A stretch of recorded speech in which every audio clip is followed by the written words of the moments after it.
Hello and welcome back to our Basics of Blender course from CarArtStudios.com. In our first video we talked about object mode. In these videos we'll be talking about edit mode. Edit mode is very important and where you'll spend most of your time while modeling.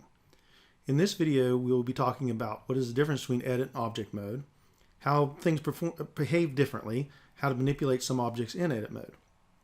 In our second video we'll be delving into how to add more geometry and start making things look unlike the primitives, but more into the things we want them to look like.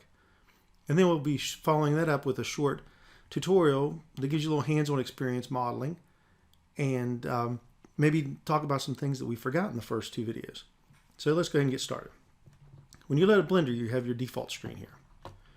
If we look down here at the bottom, we have some icons down here in the menu, and right here where it says object mode, right now we're in object mode. Let's go ahead and click on that and let's switch over to edit mode. Once you hit edit mode, you'll notice that things change.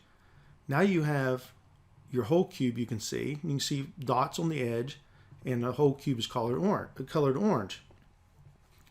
Another way you can do this is if you hover over this window and you hit the tab key, you can toggle between object and edit mode.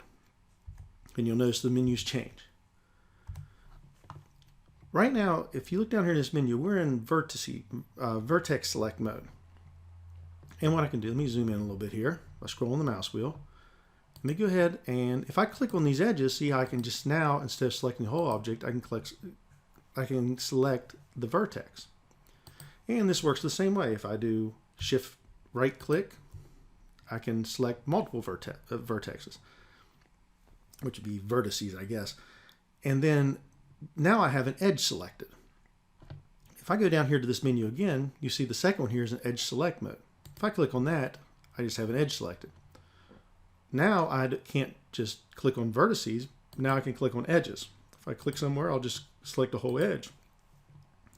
Same thing with shift key, select multiple edges. If I select 4 edges, see how this all turns orange? I've selected a face. But I can also do that if I click this one down here. Now all I can do is select faces. So that's how you can select. Now if I select a face and then I switch back over vertice, notice I have 4 vertices. It takes 4 vertices or more to make a face. It takes 2 vertices to make an edge, and it takes 4 edges to make a face.